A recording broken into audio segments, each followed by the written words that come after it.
So the concept of speed bowling is a flight assist off technique. It uses the gravity of the planet to pull your ship into speeds greater than the normally allowed speed for whatever build of ship that you've got. If you find yourself at the right vector, so if you're travelling at the right angle relative to the ground, then you can get your speed to sort of continue accelerating indefinitely up to the point where you hit the ground. If you're going too steep down, then you won't accelerate, you'll just be dropping at whatever speed it was that you started dropping at. And if you bring yourself so that your vector's above the horizon line, then you will start braking instead of accelerating. So the goal is to keep yourself in that sweet zone for as long as you can, to get up as much speed as you can. Let's try and get a nice view for whilst I'm doing this, seeing as it's going to be a while. I'm going to start at a height of about 1,000 kilometers up. Auto shutdown initiated. Hey Strain Unicorn, how's it going? I just need to plug in my headphones before they decide they're going to shut down on me, because otherwise I won't have a mic to talk. There we go. Auto shutdown cancelled. Charging battery. That's gone a bit too high. That's fine. I'm just bring that back down again.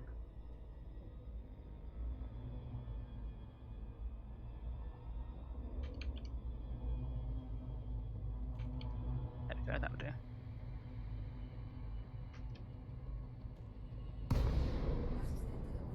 And now we're ready to start speedballing, I guess. We'll just get yourself up to speed. And you can see already that I'm now accelerating. The speed cap of this ship is, I think, probably in the region of 920 meters per second. And I'm now up to 1024, but I need to get my vector just right to continue accelerating the best I can. Strain Unicorn, enjoying Hazra's manufactured grind. Yeah, speed bowling. Well, I figured seeing as Baze has done it, and Sandling has also got himself up to over 7 kilometers per second down here, and I'd have a go myself and see where I get to. Hazra's manufactured grind. What are you grinding for in the Hazras? I generally don't really do Mat collection at Hazras. I don't really do Hazras that much anymore, except to just like casually test the build. Most of my combat's done, I would say probably in conflict zones.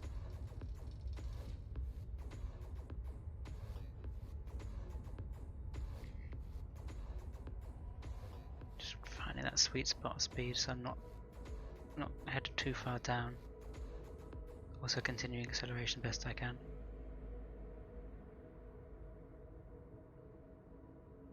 Too much. That looks good there. Sweet.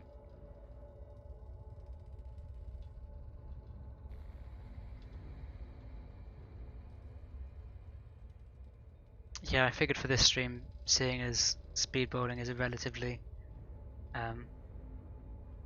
passive activity to watch, I guess, then I would have Pretzel running music in the background. I enjoy the bounty hunting and my storages feel quite good. I have a personal limit on each slot, which fills the storages quite fast. A perinal. Is that personal, I assume? How does a personal limit on each slot work? As in, like, you like to keep everything up at that point?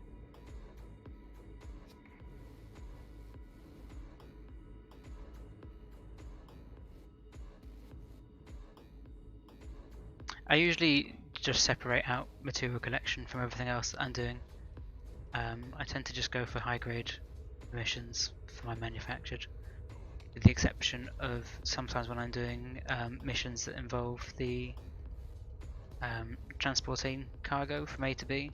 I don't do the high quantity wing ones.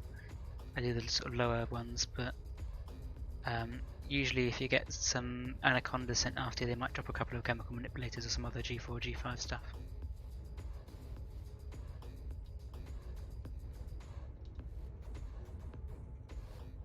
Yeah, I tend to just get the stuff for engineering things as and when I need to engineer them, but also because I'm constantly engineering something, then I don't really have enough time to stockpile it before I'm spending it again.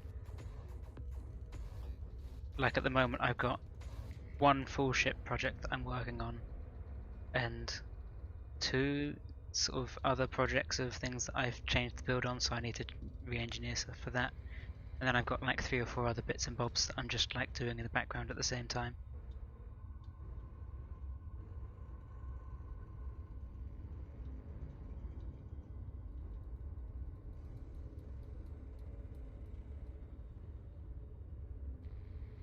Let's see where I can pitch my nose to. That seems like a good nose pitch point to maintain my... no.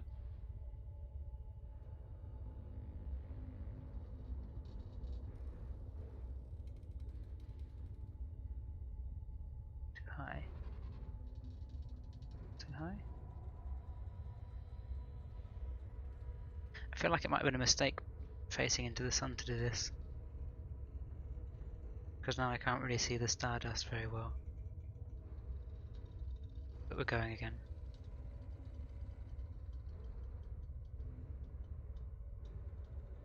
I don't mind elements of the grind too much. I actually find it sort of relaxing doing the high grade emissions seeking, but I don't know, sometimes I'd rather just be doing the flying, and sometimes I'm quite happy just to sort of bury my head doing that.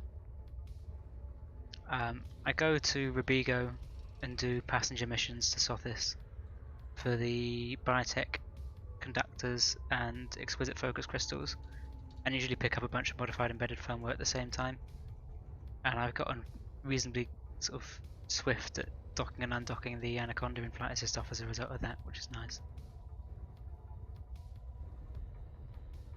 I sort of don't mind that board flipping is no longer a thing, because it means I only do like 3 or 4 at most of that before it depletes. I can't get any more value out of doing it there, so then I actually have to do something else, as opposed to just getting stuck doing that.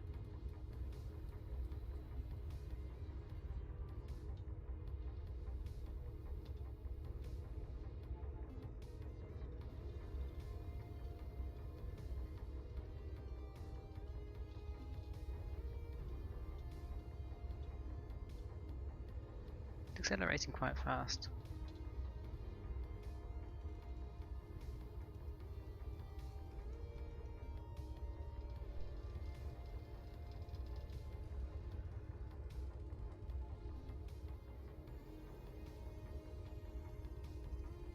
Sandling reckoned it took him about half an hour to get down to the ground, so this could just be like quite a while of staring at the ring. I guess. Let's see. Kind of. As long as I'm still accelerating, it's not an issue if I look around, I guess. Oh, I could turn on my head looker, head tracking, and then is it gonna?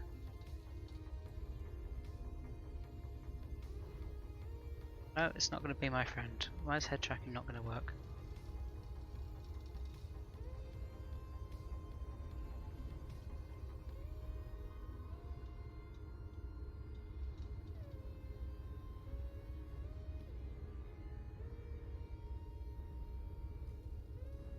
I'm just going to check my head tracking. Oh, it's not even on. But that would be a good start, wouldn't it?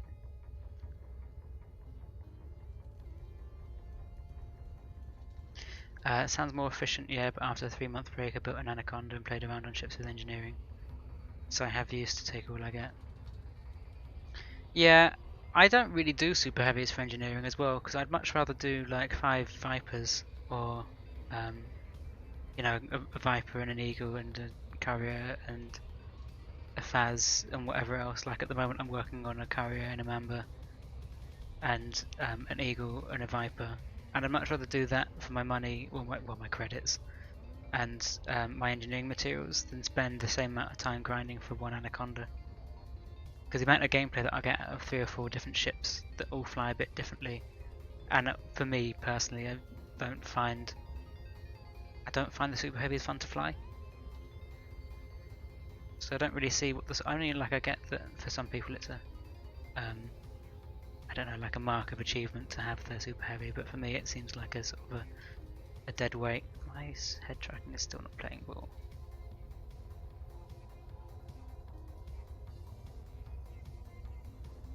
Alright, let's give it a second to warm up. There we go. So now we can look around. That's the planet that we were plummeting very rapidly towards. Or around, as much as anything else, in fairness.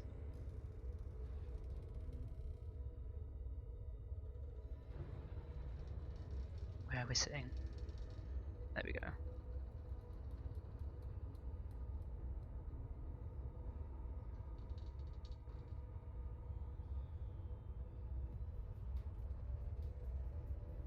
The Valkyrie 5 is quite a nice one for this because it's very scenic. It sort of looks a lot like the moon, although it is much bigger when you get down to the surface. I think it's in the region of 3.3 G. And it's got this lovely ring around it that's often sort of sitting at the right height, or you can find a good spot for getting a good view of the star from it as well.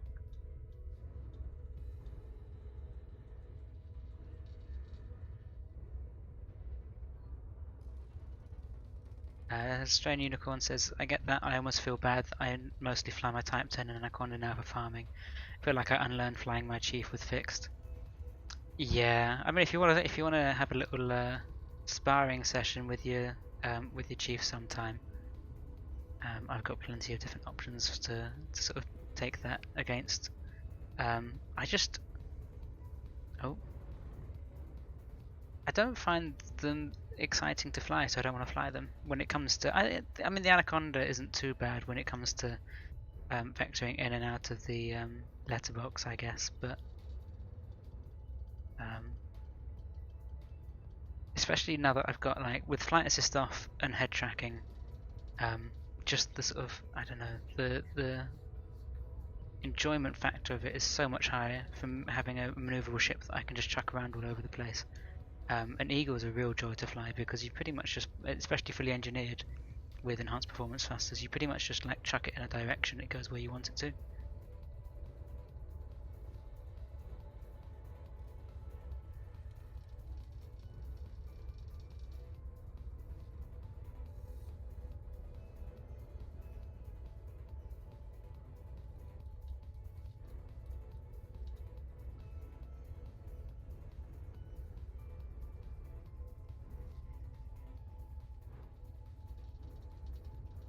I mean, there's something to be said for having in a wing having somebody to play the tank role, but I think with the level of engineering that you can get, if you've got something fully engineered, for the majority of combat that you're doing, except for the really hardline PvP stuff, then you can get just as much of a tank role out of a really well engineered medium like a Faz. Has great hull integrity if you engineer it out that way, or a Mamra or an FDL can have really amazing shield integrity if you get prismatics and you send it in that direction. There's no reason why you can't tank just as much, well, unless you're doing the same sort of level of engineering with a cutter, but if it's not that level, then there's no reason why you can't get as much of a tanked out ship from something much smaller and much more fun to fly, in my opinion.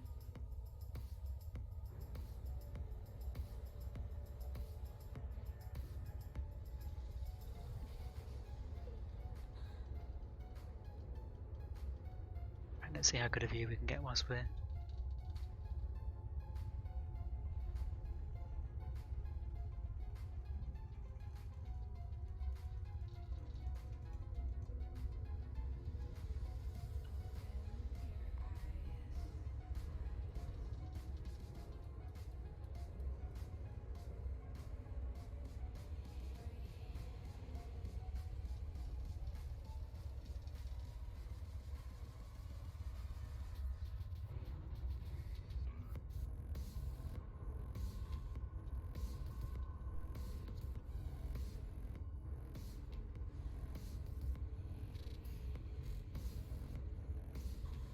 So we're sitting, I think that says, yeah, 690, so just 690 kilometers, so we've lost about, what, 310, 320, and we're up to almost 4 kilometers per second, so we'll see what speed we get this up to. Chief is in transfer, some has res warm up. So what have you got on your chieftain then? What's your weapons loadout? I really like the chieftain for fix because the yaw on it and the pitch on it are so fast that I mean it's sort of in the same region as like the vulture and the eagle for how they maneuver, and it pretty much feels like your ship is the gimbal. For using fixed weapons, it's really not a significant disadvantage. I think for the FDL, for example, where it's and the Viper, where it's much more pitch dominant. If you don't have that level of maneuverability, then you can really feel the cut. If you don't have gimbaled weapons, if you've got fixed, and it takes a lot more sort of skill and concentration to sort of get it nailed down.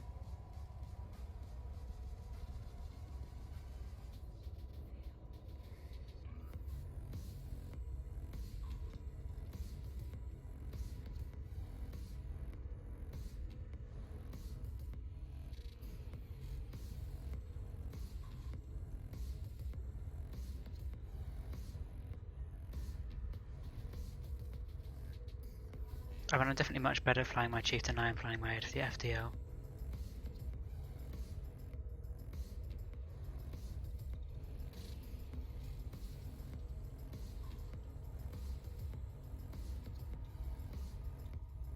You should try getting a overcharged four-shell cannon in a fixed overcharged four-shell cannon in the medium slot on the chieftain, because that should speed match it to or near enough speed match it to the plasma accelerators. And then you've got enough heat power draw overhead for one of the large plasma accelerators to be overcharged instead of efficient. And it's also just hilarious watching your target spinning around when it hits.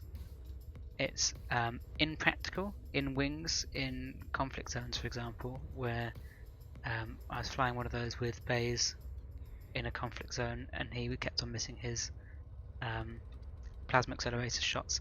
He says because I kept on shunting the ships around, so the targeting reticle for him would keep on bumping around instead of being a consistent place for him to target. But that's his excuse anyway. But it is a lot of fun. Not the most practical. I think you're still probably getting more out of having a PA there, but it's a fun thing to play around with. What I'll probably do actually. Where are you getting your chief to move to?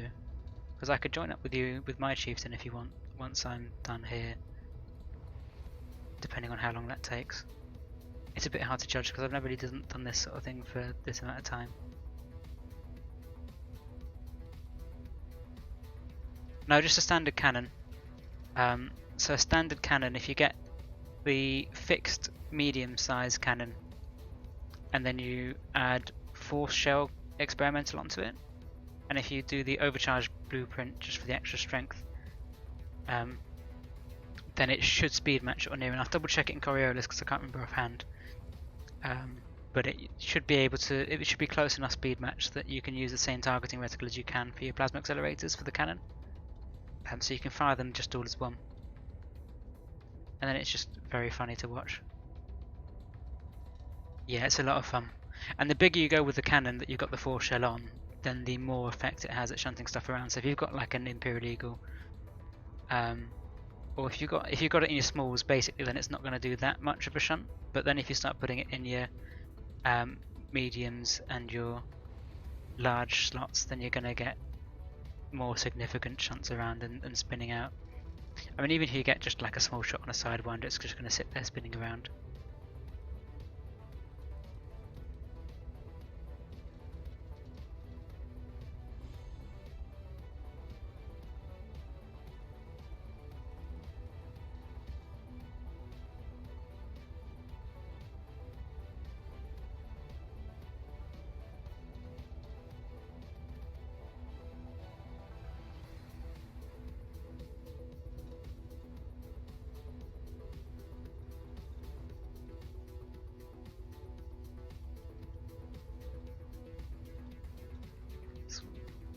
pushing small ships around. Yeah, it is a bit rude, isn't it? Oh well. It is funny though. And in fairness, so I've got not in this system, but I've got some builds for I don't know if you come across Jack Little streams. I would do a Jack Little shout out, but I don't know if I can really take my hands. Let's see if I can get this leveled out. Oh, let me just lock that so I'm not.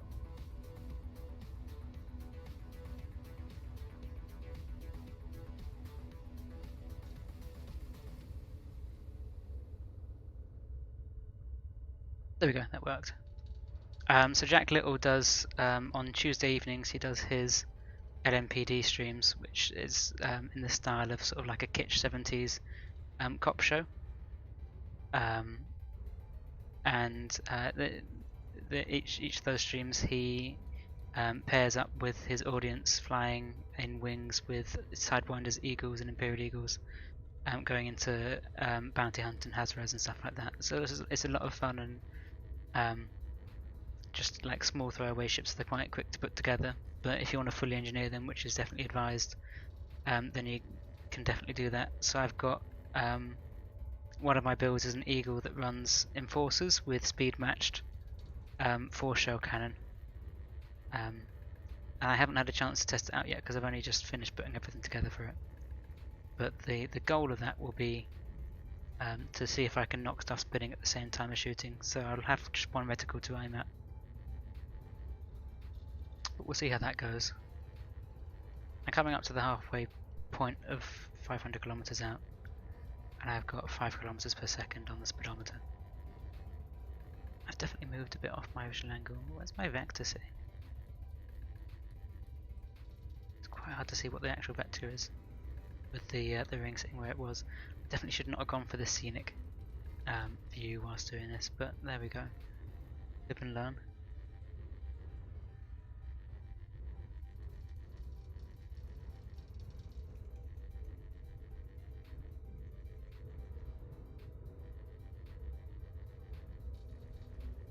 Strain Unicorn says it was him that inspired me to do a bounty CG before Christmas. Had a lot of fun and winged up with great commanders before they stood out. Yeah, and an Eye Eagle. Yeah. Find my sweet spot again.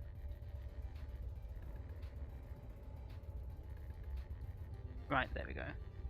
We're there. Right, this is quite a slow acceleration at this stage now.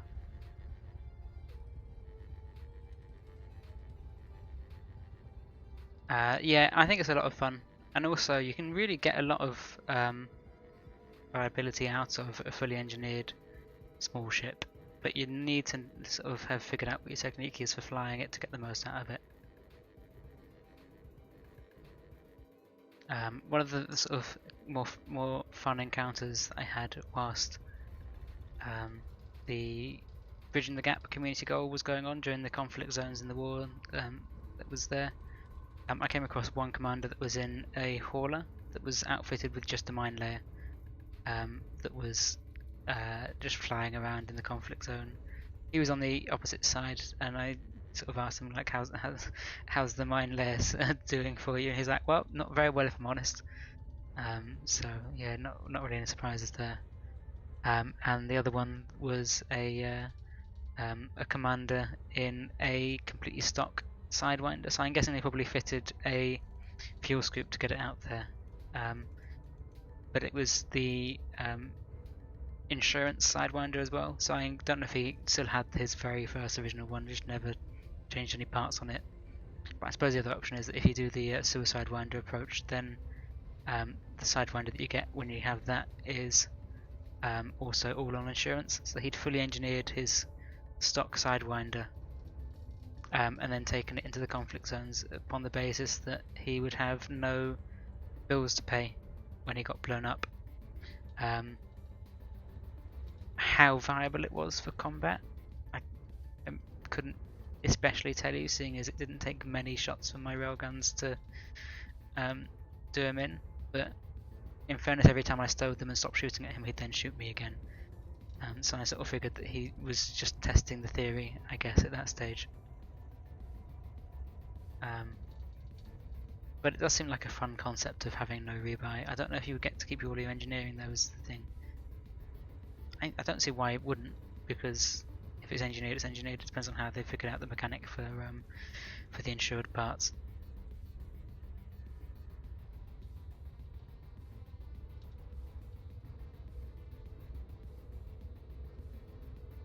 Yeah, I think the smart thing to do.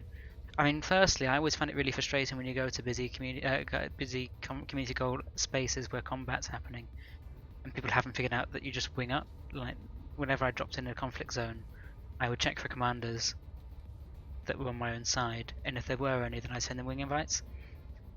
Hey, Delta Fire Dragon, how's it going?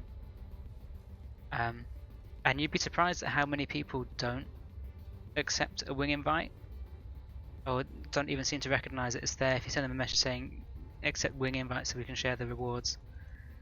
Yep, yeah, we did. I'm sort of reproducing part of what Baze did in what Baze did in part of his stream. Thank you very much. It's very kind of you. Yeah, at the moment I'm speed bowling. So if you haven't come across, or if anybody in the chat hasn't come across speed bowling before, it's a flight assist off technique, which uses the gravity of the planet to accelerate you past your stock ships, or what your ship's sort of standard speed limit should be. So this Viper, my speed limit should be around the 920. The sort of level of fuel I'm at, it's probably reached the speed cap of 932 under boost.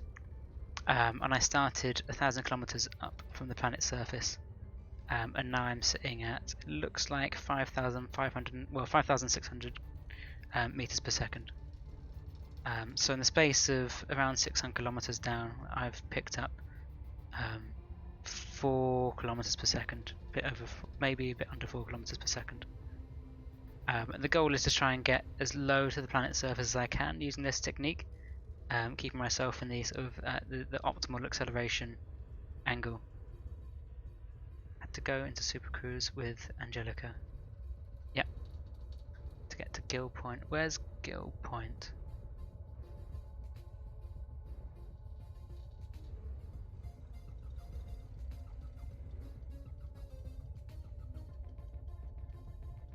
So what happens? What's the significance of Gill Point on the same world as Liz Riders? So Eurybia. Yeah. So was that a speed bowling thing that you were doing there as well? I don't know what the gravity's like on Eurybia. Achenar 3 is usually the sort of standard place to do the sort of higher end speed bowling that you can do in the bubble, because it's the highest gravity mass, that's the highest gravity landable planet in the bubble as far as I'm aware. So this planet here, Zabal 5, is about 3.3 G, which is nowhere near as high as Achenar 3 is, but it's still big enough that you can get some decent speeds up. And the main thing is sort of testing the technique and testing the concept. It gets to a certain point where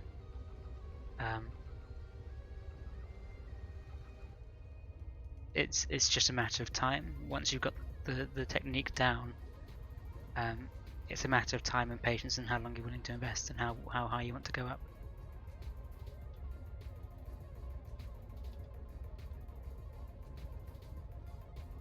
Liz Unlocked requires landmines, doesn't she? Or am I getting stages confused? I can't remember what else she needs. I know she wants 200 tons of landmines. Yeah. One wonders what she's doing with all those landmines, but I guess probably enhancements on missiles and stuff, I guess.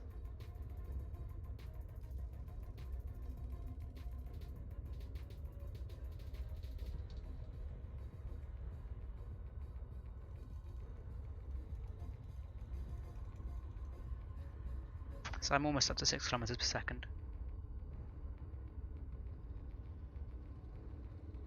I think this sort of acceleration is slowing down compared to my speed of fall. Might try and get myself to the upper.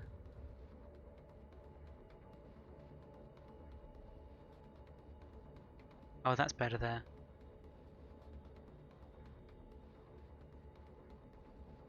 Wing mining with 3 commanders. Was that in laser mining, or was that core mining that you were doing? Oh, that's a good acceleration. No, I'm losing speed. That's not a good acceleration. That's deceleration. Yeah, laser mining's really good in wings. Core mining, from having seen people trying to do it recently, looks like it's still quite bugged for doing it in wings, so it can be quite erratic as to whether or not the graph shows correctly, which is a shame because it'd be a fun one to do in a wing. But I don't know. I personally prefer laser mining. I quite like the consistency of it. I find core mining good flight assist off practice, but if you're doing it for the money, then the erratic nature of getting the actual void opal cores and whether or not you get the RNG on your side for it. Yeah, that's pretty good money. What were you flying?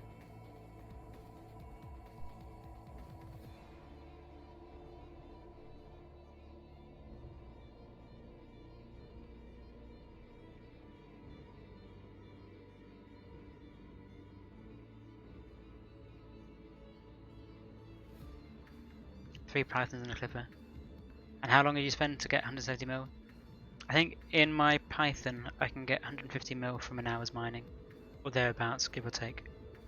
And that's at the Payout double hotspot. So I find that to be the optimal place that I found for mining so far. In fairness, I don't really sort of search now that I've got that. I don't really. My projects will require me to do, because I only fly mediums and nothing bigger. Mediums and smalls and nothing bigger than that. Oh, that's a shame. Yeah, it can be frustrating when you get dropped out of the game by FDev.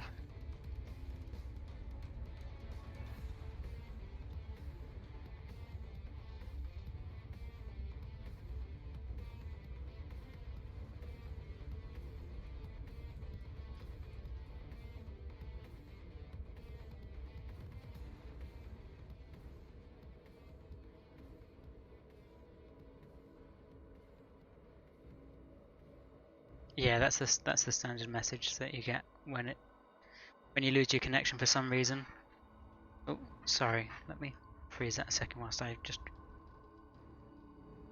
have a little bit of a stretch.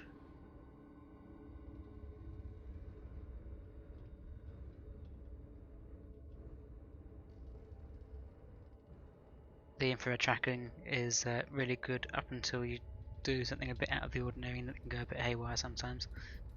But because this has been, I don't know, I'm not counting. I probably should be counting. How long we've been live? I'm not sure. I can't check without tapping out the window. There we go.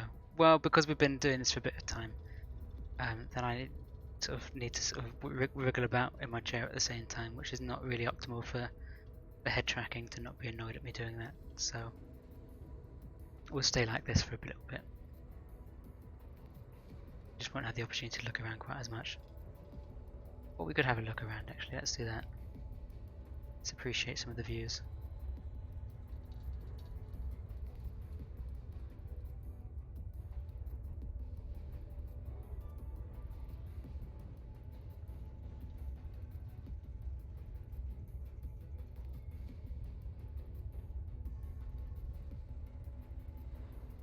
Right, let's get ourselves back to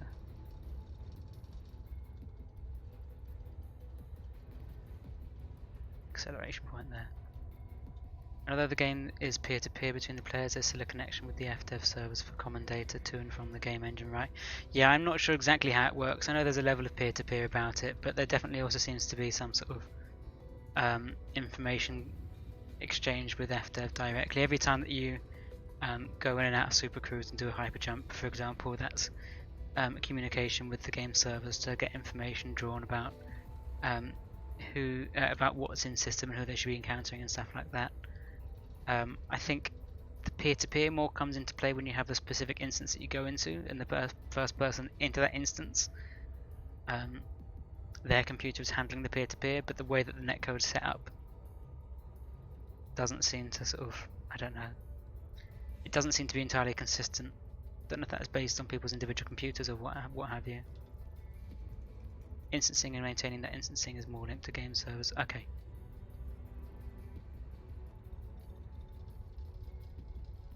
Hey Sandling, how are you doing?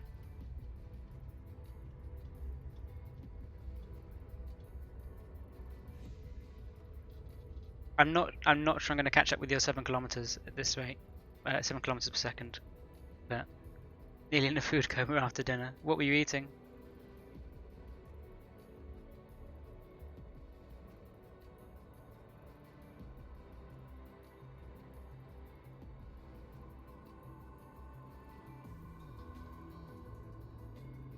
Calamari and spuds. What a pairing!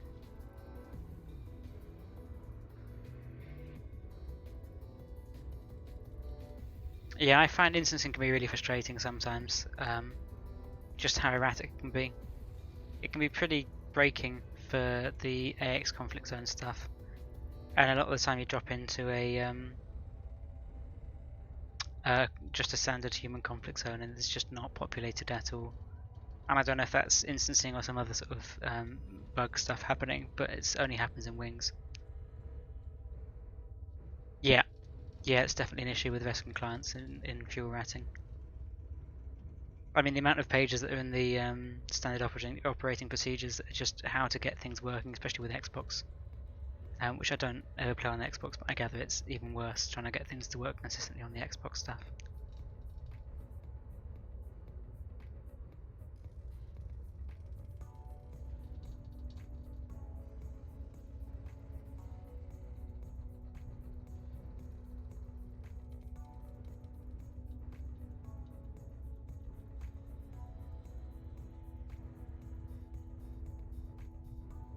I figure I'm going to start leveling at about 50 kilometers.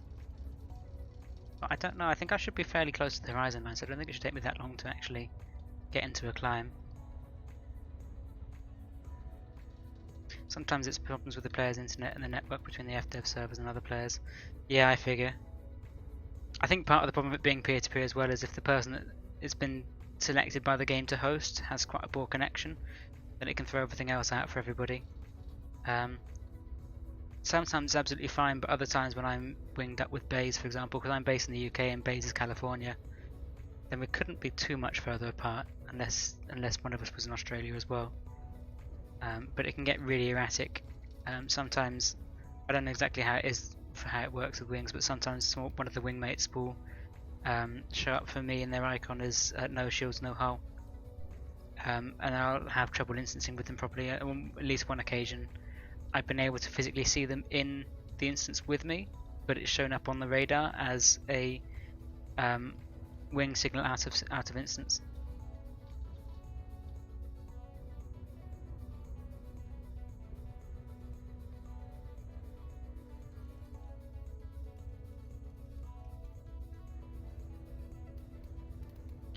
Strain Unicorn says, so Fire Dragon says, our wing was started by one of the commanders who invited me first, and then Strain Unicorn. So I got that system right if I tried to not jump in the first, since my upload is quite bad. Then we added the other two we did. Yeah, I would assume so, Strain Unicorn. Yeah, if somebody is systematically, I don't know if it's even if your connection is particularly bad, but if systematically if you go in first and the instance ends up all squiffy, then try to avoid being the person that goes in first. I think it might be a bit different with certain missions, for example, such as was it Commander Big Rick was doing the wing assassination missions, and I think to be on the safe side, usually I would get the person that owns the wing assassination mission to go in first, because they're the mission owner, as it were. So it means that it's guaranteed to be locked into them or there's a better chance of things being locked into them for when you get payouts and rewards and recognition that somebody's been killed appropriately.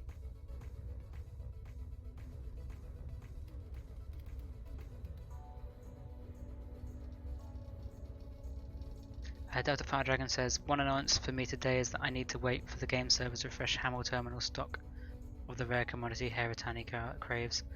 I have found that with the rare commodities for engineers, watching a pot kettle never boils, and it's always better just to go and take what you got, and then by the time you get back it will be refreshed. Whereas I think there might even be a bit of game coding that prevents you from just sitting there and waiting for it to arrive. I think before it replenishes, it requires you to actually have left to drop it off and then come back. But I'm not 100% sure. I don't think it just. I don't know. I don't think it just replenishes neatly like that, unfortunately. Or even if it does, it sort of gets to the point where you might as well have just gone and taken it and be done with it. Right. Yeah, we're definitely not going to get up to 7 kilometers per second. I didn't see what Bayes ended up at.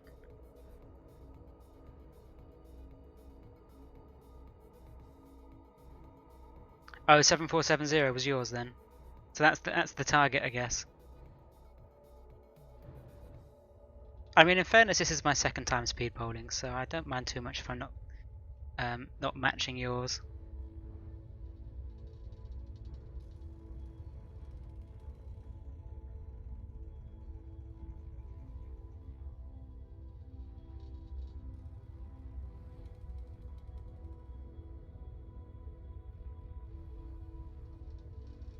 I've lost where my... I think I picked the wrong direction to travel in as well, because I'm definitely having trouble with seeing the space dust because I'm flying too much into the light of the rings, so I don't have enough contrast to see the space dust against it. You've got a J-turn break it though. Okay. Well, I'll start leveling out now.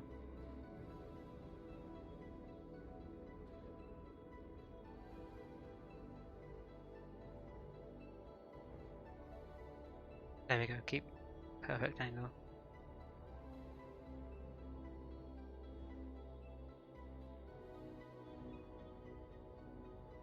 Yeah, I think we'll just can I get it to 7,000?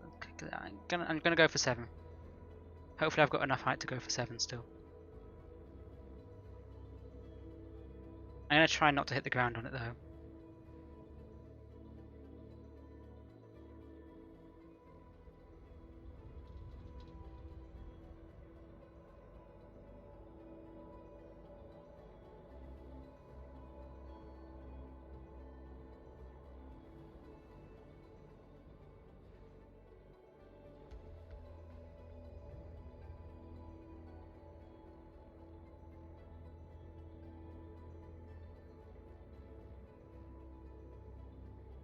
I think when I get to 7 then I'll call it and bring it out. I'm getting kind of close to the ground now, 16 kilometers out, 17. Oh, I'm rising, I don't want to be rising. Right, there we go.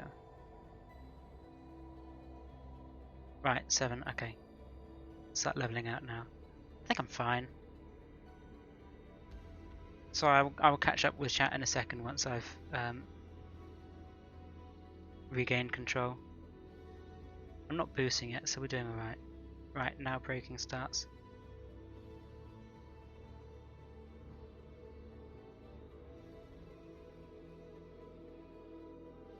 Oh yeah, I realised after I said that that was because of the crater, because my vertical speed was definitely still downwards. So the fact that the surface was getting further away must have been the crater. Right.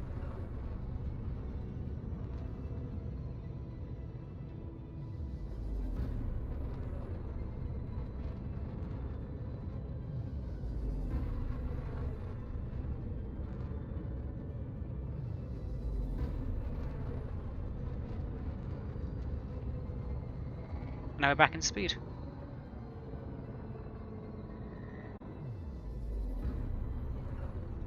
Right, let's catch up.